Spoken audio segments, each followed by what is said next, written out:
ఒకటి చెప్తాను, తండ్రి ఎంత జ్ఞాని అయినా తల్లికి జ్ఞానం లేకపోతే ఇల్లు కట్టబడదు. తల్లి బిడ్డని ఎలాగ పెంచాలంటే అలాగ పెంచవచ్చు. దావీదు కూడా వాక్యలో చూస్తాము, తల్లిని బట్టి, తండ్రిని బట్టి కాదు, తల్లి, దట్ వాస్ ద ప్రామినెన్స్.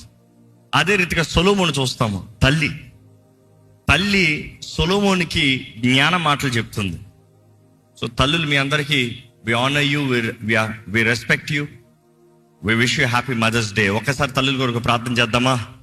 పరిశుద్ధుడా, ఎదుగునయ్యా, మాకు ఇచ్చిన ప్రతి తల్లిని బట్టి వందనాలు. తల్లిగా దీవెనిచ్చేది నీవే ప్రభా, గర్భ ఫలాన్ని అనుగ్రహించేది నీవే, గర్భాన్ని తెరిచేది నీవే.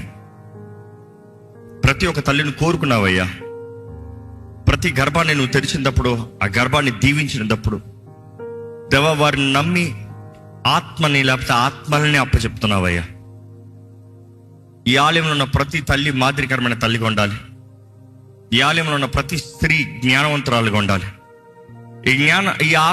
ఈ ఆలయంలో ఉన్న ప్రతి బిడ్డ, ప్రతి పురుషుడు నీ ఆత్మ సన్నిధి, ఆత్మ జ్ఞానము, ప్రేమతో ఎదిగబడిన వారుగా, ప్రేమను పంచేవారుగా, నీ ప్రేమ అగాపే ప్రేమను రుచి చూసే జీవితంలో కలిగిన వారుగా ఈరోజు మమ్మల్ని అందరినీ నింపి నడిపించమని నజరేయుడైన యేసు నామములో అడిగి వేడుచున్నాం తండ్రి, ఆమేన్.